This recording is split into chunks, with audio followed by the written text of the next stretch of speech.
सफल सफलता की चाह रखने वाले सभी महत्वाकांक्षी लोगों का मैं रितु त्यागी आज के इस मॉर्निंग सेशन में हार्दिक अभिनंदन करती हूँ और स्वागत करती हूँ। सर, जैसे कि हम लोग हर सुबह इस पैनल पर बैठते हैं और किसी ना किसी के लीडर के माध्यम से अच्छी अच्छी एजुकेशन लेते हैं। ज्यादातर हम लोग अपने जीवन में सफल हुए लोगों की बातें करते हैं, उनको फॉलो करने की कोशिश करते हैं और सफल लोगों की सफलता के बारे में ही जानना चाहते हैं कि वो सफलता की सीढ़ी पर कैसे पहुंचे। परंतु क्या हम ये जानते हैं कि सफलता होती क्या है और ये कैसे मिलती है? तो आइए आज हम इसी के बारे में बात करते हैं, इसी के बारे में चर्चा करते हैं। और यही मेरा आज का टॉपिक भी है कि सफलता क्या है और कैसे मिलती है। दोस्तों, आमतौर पर सफलता को पैसे या भौतिक सुख सुविधाओं से जोड़कर देखा जाता है। अगर आपके पास अच्छा पैसा है, नाम है, तो आपको एक सफल व्यक्ति मान लिया जाता है। लेकिन हर सफलता की परिभाषा यह नहीं हो सकती, क्योंकि हर व्यक्ति के अनुसार सफलता के मायने बदलते रहते हैं। हम अपने आर्थिक, शारीरिक और मानसिक शक्ति के अनुसार ही अपना लक्ष्य बनाते हैं। जब उसे प्राप्त कर लेते हैं, तो हमें एक जीत का एहसास होता है, जो हमें सच्चा सुख देता है और यही सफलता कहलाता है। साथियों, अगर आपसे पूछा जाए कि सफलता क्या है, तो आप क्या जवाब देंगे? तो आप इसका जवाब अलग-अलग तरीके से देंगे, क्योंकि हर व्यक्ति के मायने के अनुसार उनके सफलता का जवाब अलग-अलग होता है। जैसे एक सन्यासी की सफलता ईश्वर को पाने में होती है। एक विद्यार्थी की सफलता उसके एग्जाम में पास होने में होती है। एक मरीज की सफलता उसके स्वस्थ होने में होती है। एक व्यक्ति की 25 वर्ष की उम्र तक अच्छी नौकरी पाना ही सफलता होती है और नौकरी के बाद अपनी पारिवारिक, सामाजिक जिम्मेदारी को समय से पूरा करना ही उसकी सफलता होती है। अब आती है सफलता की परिभाषा। सफलता की परिभाषा क्या है? वही सफल व्यक्ति है जिसके पास पैसा, अपनी जरूरतों को पूरा करने के लिए पर्याप्त धन हो, नाम यानी सामाजिक प्रसिद्धि और समाज समाज में उसका नाम हो और जिसके मन में शांति हो। कुछ लोग केवल दिन रात मेहनत करके पैसा कमाने में लगे होते हैं और कहते हैं कि वो सफल व्यक्ति हैं। परंतु देखा जाए तो उनकी सफलता कहाँ है? क्योंकि दिन रात मेहनत करके वो लोग पैसा तो कमा लेते हैं, परंतु अपना पारिवारिक समय, सामाजिक जिम्मेदारी सब भूल जाते हैं और जब उन्हें यह सब याद आता है, तब तक समय निकल जाता है।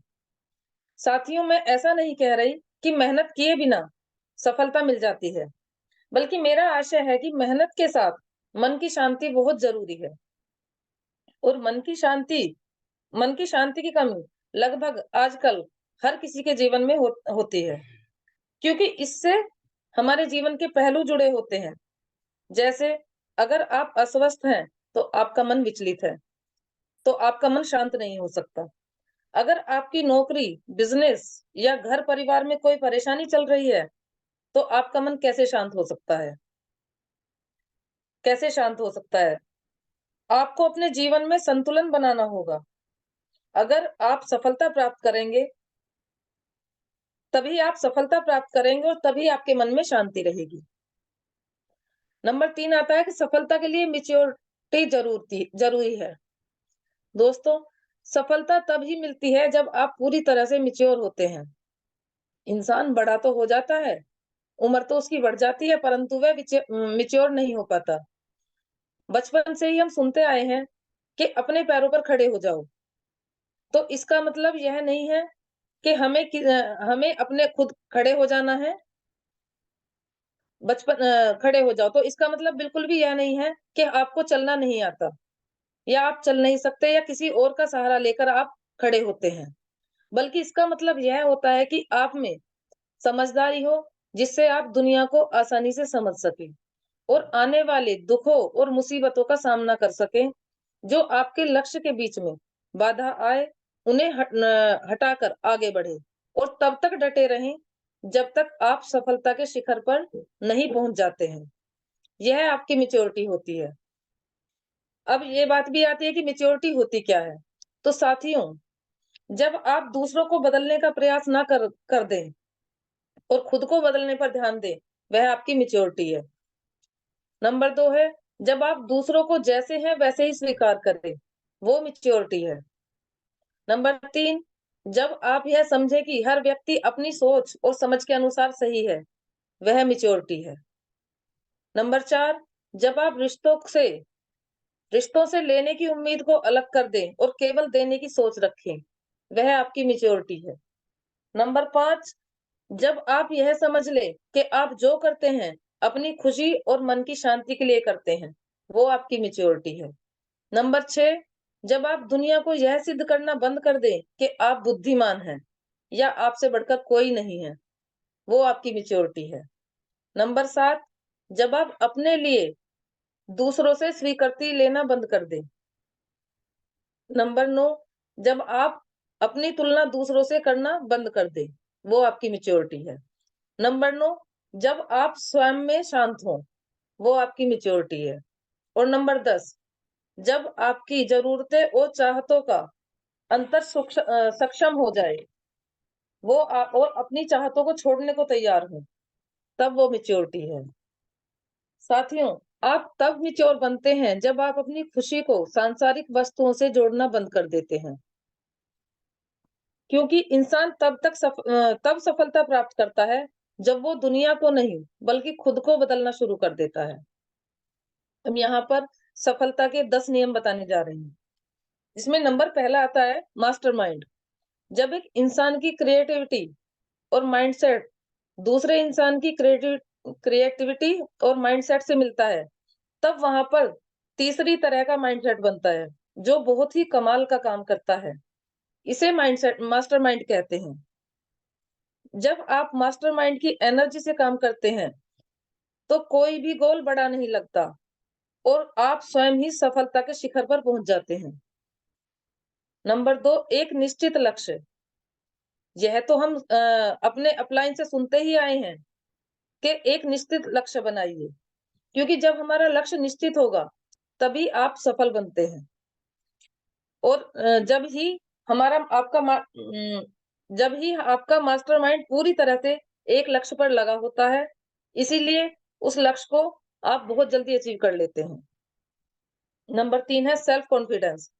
साथियों, अगर आपको कोई सक्सेसफुल होने से रोक रहा है, तो वो है आपका डर, आपका खुद पर विश्वास न करना, आप में आत्मविश्वास की कमी होना। इसके लिए आपको अपना आत्मविश्वास बढ़ाना पड़ेगा और आपको हमेशा पॉजिटिव रहना होगा, तभी आप सेल्फ कॉन्फिडेंटेड बन पाएंगे। Number 4, the habit of saving. आप कितना पैसा कमाते हैं, इससे फर्क नहीं पड़ता, बल्कि आप कितना पैसा बचाकर सही जगह इन्वेस्ट करते हैं, ये मायने रखता है और वही आपको सक्सेसफुल बनाता है। हमारी सफलता में हमारी आदतों का बहुत बड़ा योगदान होता है। जैसे हमारी आदतें होंगी, वैसी ही हमारी लाइफ होगी। इसीलिए आप अपनी इनकम से कम 10% पैसा जरूर बचाएं और सेव करें और उसे सही जगह इन्वेस्ट करें। Initiative and leadership. एक लीडर वो होता है जो खुद के दम पर इनिशिएटिव लेता है और कुछ बड़ा करने का अ, दम भरता है। अगर आपको बड़ा और अच्छा लीडर बनना है, तो आपको किसी पर डिपेंड रहने की जरूरत नहीं है। आपको अपनी जिम्मेदारियां खुद उठानी होंगी। आपको काम टालने की बजाय काम करने की आदत डालनी होगी। तभी आप एक सफल और अच्छे लीडर बन सकते हैं। नंबर 6 आता है इमेजिनेशन। इमेजिनेशन वो पावर है कि आप जो चाहे वो अपने माइंड में क्रिएट कर सकते हैं और उसे रियलिटी में बदल सकते हैं। और जब हमारे सपने रियलिटी में हमारे सामने होते हैं, तब उन्हें पूरा करने की इच्छा शक्ति बहुत जल्दी होती है। नंबर 7, जो जोश या उत्साह। जब तक आपके अंदर किसी काम को लेकर जो उत्साह या जोश नहीं है, तब तक आप अच्छे से उस काम को नहीं कर पाएंगे। एक लीडर हमेशा उत्साहित रहना चाहिए और अपने काम को लेकर भी उसमें जोश रहना चाहिए, तभी वह सफल होता है। और आपको हेल्दी और फिट भी रहना जरूरी है। नंबर 8 है सेल्फ कंट्रोल। दोस्तों, चाहे आप कोई भी काम करते हैं, हर काम में सेल्फ कंट्रोल की ज़रूरत होती है। आपको पता होना चाहिए कि आपके किन जगह, किन बातों पर आपको सेल्फ कंट्रोल करना ज़रूरी है। आप सेल्फ कंट्रोल करेंगे, तभी आप हर सिचुएशन में सही डिसीज़न और एक्शन ले पाएँगे। नंबर 9, भुगतान से अधिक काम करने की आदत। जब आपके काम की वैल्यू आपको दिए हुए पैसों से अधिक हो, तो आप अपने काम में 100% सफल होते हैं। शुरुआत में अगर आपको अपने काम का अच्छा पैसा ना भी मिले और फिर भी आप लोगों को अच्छी वैल्यू दें, तो वही वैल्यू आपके काम को और अधिक बढ़ा देती है। नंबर 10 है अट्रैक्टिव पर्सनैलिटी। साथियों, आपकी सोच कैसी है? आपका चाल-ढाल कैसा है? आपका चाल-ढाल कैसा है? आप लोगों से कैसे बात करते हैं? आप कैसे कपड़े पहनते हैं? यही चीजें हैं जो आपकी पर्सनैलिटी को अट्रैक्टिव करती हैं। आपका व्यवहार ही आपकी पर्सनैलिटी को डेवलप करता है। जो व्यक्ति अपने व्यवहार से लोगों को अट्रैक्ट करे, वही आगे चलकर एक सफल व्यक्ति बनता है। क्योंकि जब हम फील्ड में निकलते हैं, तो कोई हमारा घर या परिवार नहीं देखता है, वो हमें ही देखता है। जैसा हम लोगों के साथ व्यवहार करेंगे, वैसा ही उन पर हमारी छवि पड़ेगी और हमारी पर्सनैलिटी उनके सामने आएगी कि हम क्या हैं। इसलिए हमेशा व्यावहारिक रहें और खुश रहें और सबसे अपने रिलेशन अच्छे बनाकर रहें और अपनी पॉजिटिव सोच रखें। इसी नेक विचारधारा के साथ मैं अपनी वाणी को विराम देती हूँ। थैंक यू सर, आपने बोलने का मौका दिया और इसमें जो गलतियां हैं वो मेरी हैं और अगर किसी को जो भी इसमें अच्छा लगा है उसे ग्रहण करें। थैंक यू सर, आप अगली वाणी आपकी होगी।